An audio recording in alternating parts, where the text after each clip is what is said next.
Hello, my sweet, sexy vixens. Welcome back to Truth Meets Taboo. It's so good to be here with you all. I'm actually recording this episode in the evening, and I'm feeling really juicy about that. This might become the norm. I am noticing as we get to the end of the year, I've been thinking a lot about this podcast and thinking about the direction for 2026 and what I want to do and how it looks. And I'm noticing I really love recording these, but getting into the groove of recording and being, on and talking and all of this, it's an interesting type of flow that I'm trying to find for myself. And if you noticed, I took a little bit of a 8-week break right in the middle of all of this back in November or October. And so I'm trying to think about how I can stay more consistent with this because I do really love it and I do really enjoy being here with you all. And of course, as I've been reflecting on this, I've been getting so many beautiful signs from the universe and from all of you about how much you actually enjoy this podcast. So thank you. Thank you for telling me. And if you're listening and you know me or want to reach out, please let me know that you enjoy this podcast, because as much as this is definitely an expression for me and an artistic expression and thinking about my own life and experiences and sharing and education, it's also about us being in community together. So I really enjoy hearing from you about things you enjoy about the podcast, things that you're thinking about because of the podcast, or even just reflections you want to share with me about your own stories or your own journey. I love hearing from you. So please feel free to reach out. If you want to be brave in 2026, please do that. I would love, love, love, love to hear from you. I've been spending a lot of time reflecting on what I really wanted to do for this final episode. I think when it comes to the end of the year, I get really reflective. I get into a space of really thinking about what needs to be cleaned out, what am I really inventorying from the year, what am I bringing with me, what am I not bringing with me. It just puts me in a season of really thinking about what does forward movement look like, but specifically, what do I need to let go of that I know can't come with me because the forward movement won't be sustainable if it comes with us. A little bit of thinking about the baggage, right? And thinking about what are the things I need to release and let go to move forward into this next chapter. And so as I've been reflecting on that, I thought for this last episode, we could do a little bit of reflection on truth and our relationship with truth as we're looking at the end of the year. So when I initially launched this podcast in the middle of this year, the big thing that I talked about was that this podcast is about truth, uncovering truth, thinking about truth, orienting around truth. And so I wanted to spend some time reflecting on what is my relationship with truth as I am ending the year of 2025. And I will just say that this has just been a huge truth year for me. So I am really excited to reflect with you all and share some stories with you about how truth has shown up for me this year and how I'm reflecting on it as I'm going into next year, especially thinking about this podcast, but also just thinking about how truth shows up in my life and how I'm going to orient around it moving forward. Growing up, my dad used to tell me this story all the time about when I was little. And basically, when he would get home from work, he would find me in the pantry, crouched down in the corner, eating cookies. And we spent a lot of years laughing about those stories and giggling about how I would be hiding and sneaking cookies and all of this kind of stuff. And while that's all cute from the angle of thinking about children and how they have little behaviors and things like that, something I've been spending a lot of time thinking about is, what does that story actually say about my relationship to truth, my relationship to desire, my relationship to pleasure? Because here's the thing, there's a reason that I was feeling like I needed to hide in the corner and eat the cookies where no one would see me. There was a reason that I was feeling fearful of allowing someone to see me enjoying something or enjoying my pleasure or taking advantage of trying to engage in my pleasure, right? And I knew that there was some semblance of hiding right? Or being hidden from all of that, that would serve me, that would protect me, that would keep me from having to deal with certain things, right? And for me, in my household, a lot of the time, the thing that I was avoiding was the anger and aggression and upset of my father. He was very quick to yell, very quick to anger, very quick to upset when rules were broken or when you weren't doing things correctly or when you weren't behaving a certain way, and specifically about lying as well. And so when you grow up in an environment where that is the energy around lying or telling the truth or what have you, you end up in a situation where you often hide. And I think that this is something I've been reflecting on a lot this year because I'm realizing at the end of this year how much I hide, not just myself from other people, but myself from myself. I've just been reflecting so much on how, because I am so quick to hide my feelings, to hide my hurt, to hide my upset, to hide my desires, that because I hide those things and hide them from other people, I also hide them from myself actively and create these like little landmines, treasure chests, whatever you want to call it, things to stumble into in my psyche or in my subconscious of my true desires or my true feelings because I've just been hiding it from myself for so long. And this is something that has been coming up for me so much this year. I have been weaving into the intricacies of my inner world so deeply this year that I am truly deeply realizing how much I have been hiding from myself. How many of my feelings I've hidden from myself, how many of my desires I've hidden from myself, how much shame I have wrapped around certain things, and that has kept me in a place of hiding them for so long. And I know that my experience is not unique. I know that all of us have had some sort of experience with what it means to tell the truth. And for some of us, our experience with telling the truth, especially as young people, as children, was to receive consequences or to receive the reactions of our peers or our parents or our authority figures in a way that actually supported us in hiding, that actually encouraged us to hide. Because what happens when I tell the truth to my parent and they abuse me? What happens when I tell the truth to my authority figure and they punish me? What happens when I tell the truth and something bad or traumatic happens to me? I start to associate telling the truth with negativity, that hiding, that keeping the peace, that being silent, that being small, that being digestible is the way to go, is what to do, to go along, to get along, that's what I should be doing. And so for many of us, it is oftentimes our first instinct to lie. Think about it. When you get asked a really difficult question, when you're in a discomforting situation, when something is coming up that is really activating your nervous system, think about your first reaction. Think about your first response. For most of us, it's to tell a lie or to try to get out of the situation in some way that isn't just direct and clear and just being to the point. And oftentimes that is because we are afraid of what the truth will have consequences of. There is something innately a part of the human experience that is understanding that truth changes things, that truth causes disruption, that truth creates chaos in some way.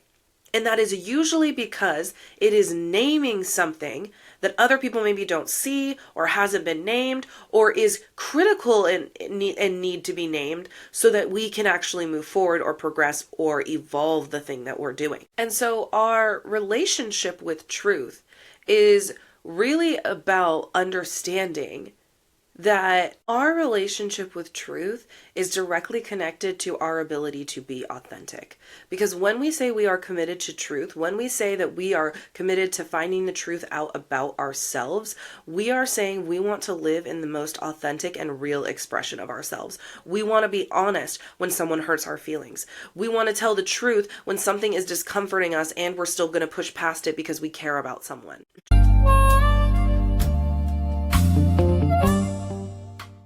is about allowing as many things to exist as possible at once.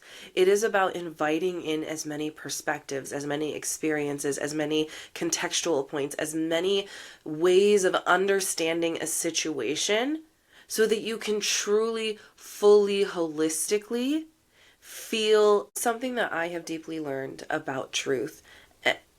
And something that I've come to find out is that oftentimes when we have that knee-jerk reaction to lie, when we have that instinctual reaction when something happens to lie, that is our trauma responding for us. That is the alarm system in our nervous system saying, hey, hey, hey, if you tell the truth, something bad is going to happen. And it is your nervous system trying to stay in the familiar of lying because that has kept you safe. And so uncovering the truth equals danger. And so many of us avoid the truth or avoid telling the truth because we think it's too dangerous. And really, avoiding the truth is actually the most dangerous thing that you can do. Because you are creating a reality, you are creating a universe, you are creating a co-regulation system, you are creating a connection, you are creating a community, you are creating a family built on the foundation of dishonesty and non-truths about who you are, what you want, what you believe, how you want to live your life, what's important to you, what values you have. And I think something else I'm really realizing about truth, especially in connection, is that the environment has to be safe for that. The environment has to feel comfortable and safe for truth to exist, which means co-regulating together around truth that is difficult, recognizing when someone is sharing a truth that is very difficult for them to share and honoring that with them, honoring that they are moving through something, that they are doing something in a way where they are discomforted and still choosing to lean in through that discomfort because they care about the connection with you. Part of being in connection with other people, part of speaking truth to other people is helping each other's nervous systems regulate around receiving truth, which means getting to a place where our nervous systems are settled and regulated around each other so that they can be receptive vessels, as we've talked about in many of the other episodes. So in order for truth to be able to exist, in order for truth to be able to show up, the environment has to be rich with all of the tools and skills that are necessary in order for truth to exist.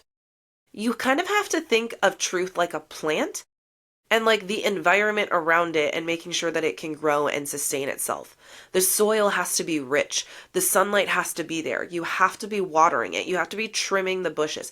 You have to be engaging with truth like it is something of a muscle that you are constantly doing all of the time, which means engaging in positive reinforcement, engaging in affirmations about why it's important to tell the truth with each other, appreciating one another when difficult truths are named. All of that helps build the environment for which telling the truth can exist and live in.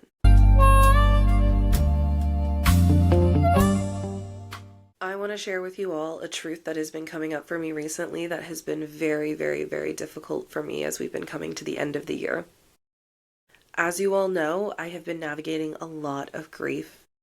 I lost my beloved, sweet baby girl Piper of 13 years, and it has been quite the experience processing and grieving the loss of her in my life. She is the most impactful connection I have ever had, and one that is one of the longest, especially of my kind of own individualistic types of relationships outside of family. And grieving the loss of her has been such an intense and beautiful and rich journey. I have also been grieving the loss of two of my romantic partnerships of 2 and 5 years. I am not new to breakups. I'm not new to grieving relationship loss. I am not new to any of that, but to have 2 major relationships end right around the same time has been incredibly devastating and incredibly difficult to navigate, and it has been a process in and of itself to even just think about grieving the loss of these relationships. It is quite a change for both of those relationships, and It is coming with a lot of my own uncovering of truths and really seeing how I am in relationships, noticing my own patterns, and really having to sit with myself about some of the relational truths that I know I can no longer avoid. And so, in the spirit of that, let's talk about the truth that has been coming up for me lately, which is that your girl, after 13 years of polyamorous relationships, is no longer identifying as poly. Yes, yes, yes, fam, you heard me right. And I want to be very, very clear that I am still RA, relationship anarchist. I am just not poly. I will talk more about this decision probably next year as I'm going through this process. But essentially why I want to share this in this way right now is because I want to share about the truth that has been uncovered. So back in March of this year, one of my partners and I were in a situation where we were engaging in a throuple and we were considering dating another person. In that interaction, I was having quite a bit of jealousy and I was having quite a bit of fear come up, especially around abandonment, some serious concerns around being left, and just a bunch of things that were coming up that were really causing it to be very difficult for me to navigate that dynamic. My partner was noticing that I was making a lot of comments that really were kind of towing the line of monogamy. And so he very gently asked me if there was something to that, if there was some sort of through line, or if there was some sort of part of me that really wanted to be monogamous or was thinking about monogamy with him, or maybe desired to be monogamous in general. And I remember having this visceral reaction of, no, absolutely not. I'm not monogamous. I want to be polyamorous. I don't know what this is about. I need to deal with it though, so I will go to therapy and talk about it. So I go to my therapist, I start unpacking this with her, and I start getting to this place where I'm like, okay, maybe this is parts work. Maybe this is some part of me or some version of me, probably the high school version of me or the teenage version of me, right? That idealized monogamy and this idea of one true love and one person and all of these things, that because she was upset with me, right? That version of me was upset that I didn't choose monogamy. She was basically throwing temper tantrums, and that's what I was feeling. That's what the triggering response is. Hi, hello, I'm a hyper intellectualizer of my feelings. Yes, be on the journey with me. So basically I was like, okay, so maybe this is parts work. Maybe this is the part of me that's like mad that I didn't choose monogamy, so I need to like nurture that part and love her and support her. And so I started putting a lot of energy in showing up for her, because I could hear and feel how visceral this was for her. And it was impacting my ability to show up in my relationships well. So I slowly started to begin to sit with her more. And what I mean by that is when she would come up, when that feeling would come up, when I would be triggered, I would basically sit down, ground into that feeling, and have a conversation with her. You know, ask her how she is, tell me what's going on, what do you need, how can I show up for you, what's making you feel unsafe. And as we were going through those conversations, and as I was talking to her about what do you want, what do you desire, what is it that would make you feel safe, I slowly started to realize that she wasn't upset that I wasn't monogamous. She was upset that I wasn't protecting my romantic energy and romantic self the way I should be.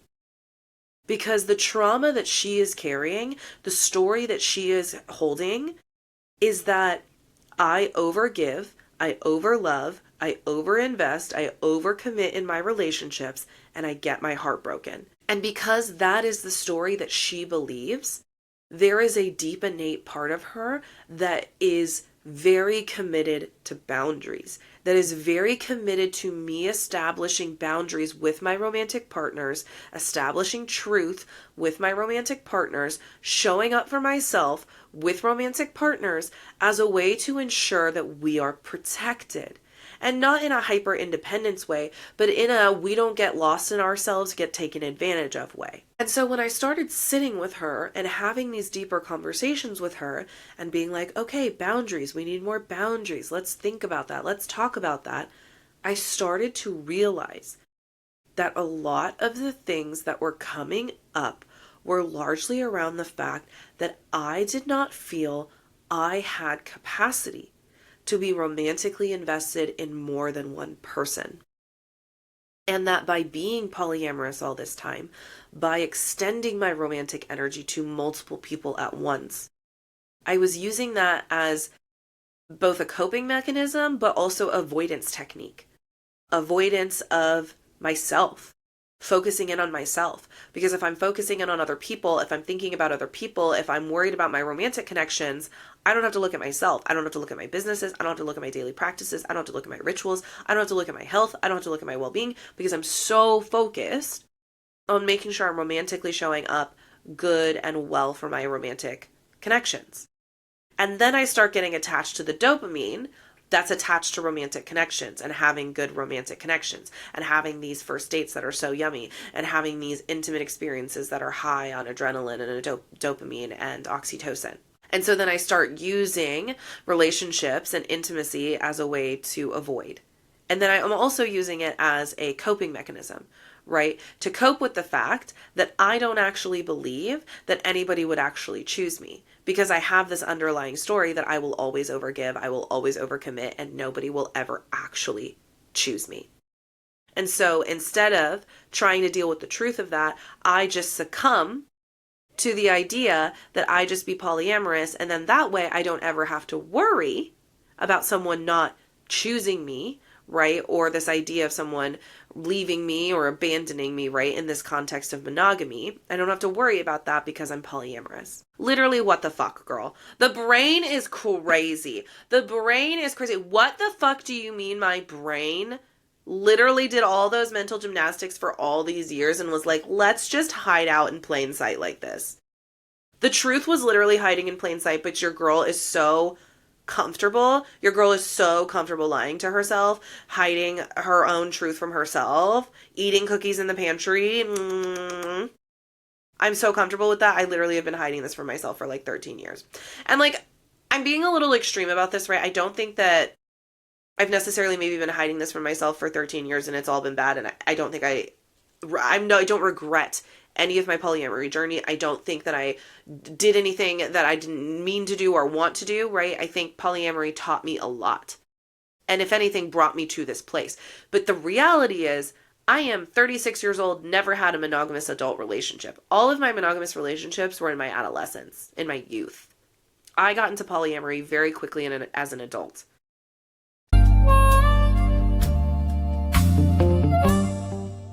So I don't even know what monogamy feels like as an adult, but then I'm like over here being like, I don't like it, I don't want it, whatever. Right? I'm not even open to the idea of it because I'm like so attached. I'm so attached to this idea of polyamory. And that resulted in me not even asking myself the most important question. Is this something I want to do from the context of, do I want to have multiple romantic connections? Which then also kept me from asking myself the more important question. Am I capable of having multiple romantic connections? Because it's like not even a desire thing, really. Like, I fundamentally understand how people can love more than one person. I understand polyamory. I think it's a valid and beautiful romantic relationship style. I myself, though, do not feel that I am capable of multiple romantic relationships. I just am such a lover girl. I'm so invested. I want to be locked in. I want to be all in. I want to be focused. I want to be in the connection with you.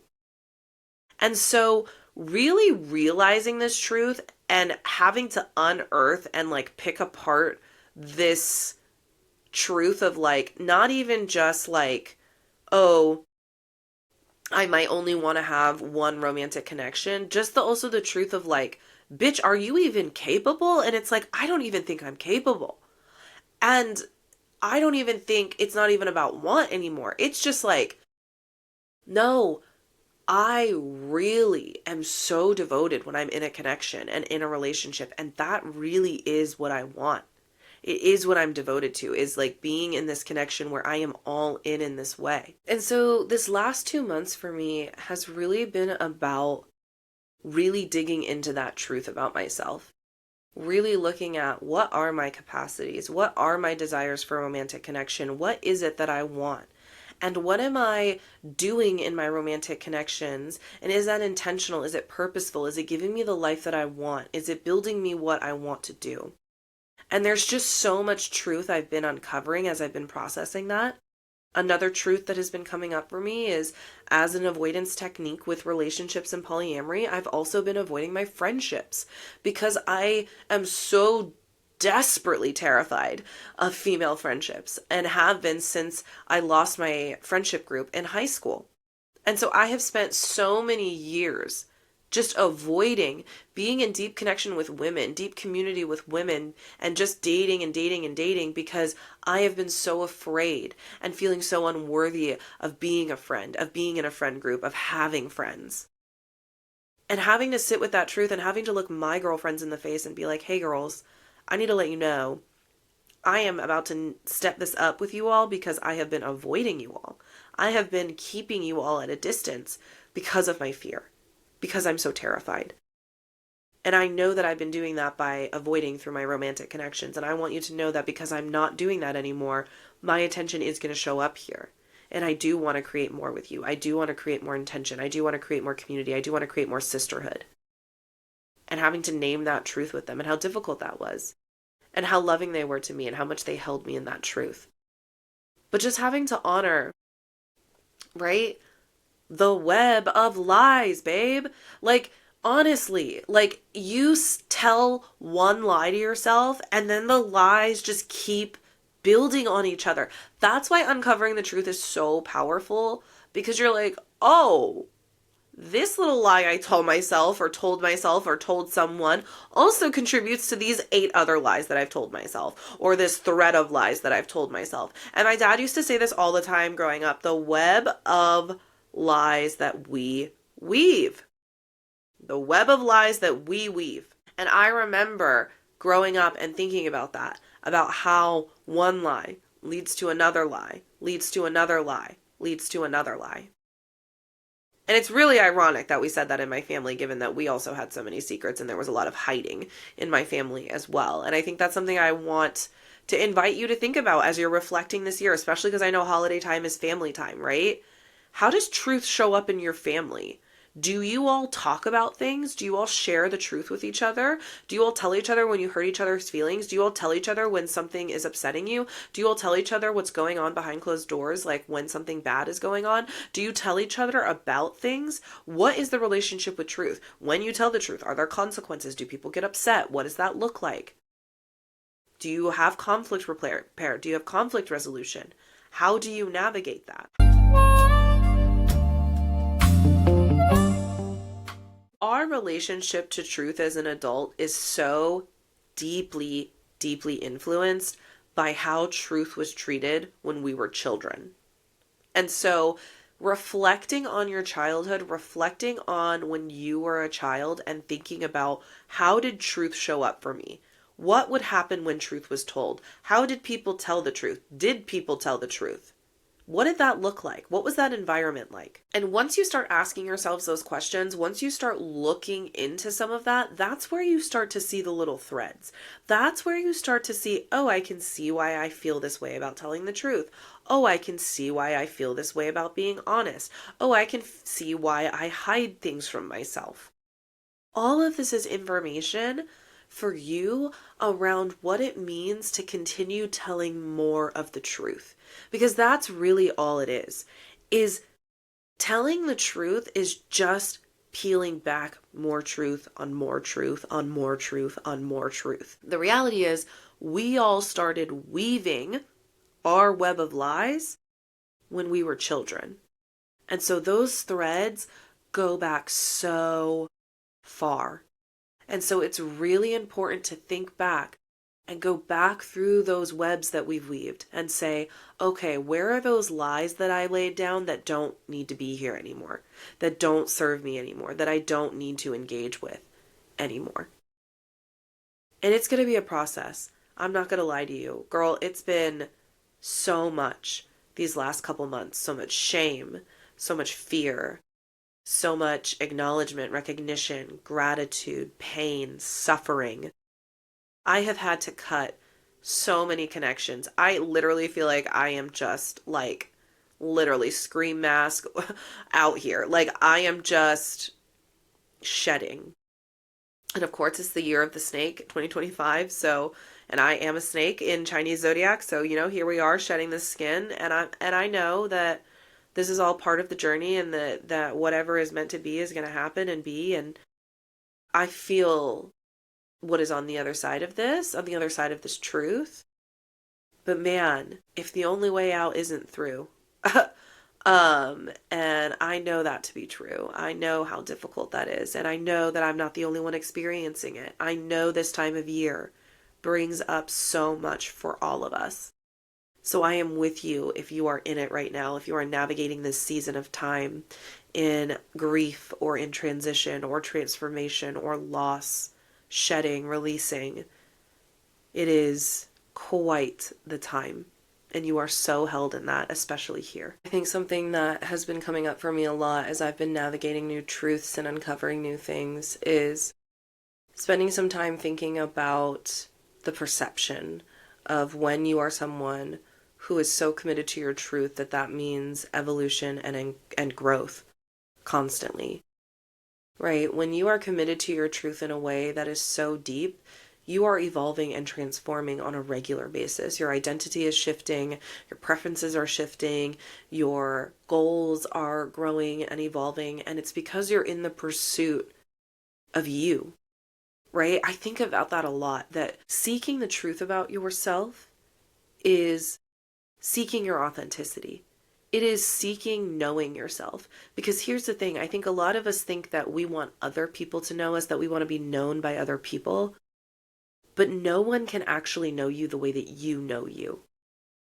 And so the more that you honor your own truth, the more you speak your own truth, the more you share your own truth, the more you keep reinforcing to yourself that you are known, that you are seen, that you are held in who you are, that you are validated in your authenticity, that you are validated in your identity. And that's why I think the truth is so important. And I think that's why I'm so committed to uncovering truth.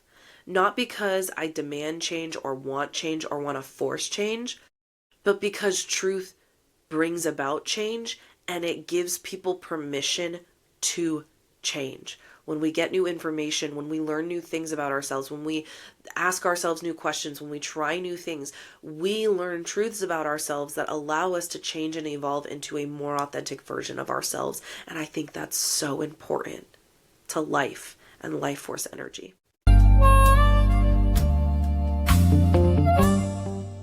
Thank you all so much for being with me for this final episode of 2025.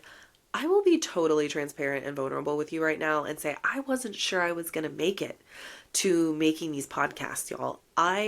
This was really a dream that I was like, maybe I'll give this a whirl and see how it goes.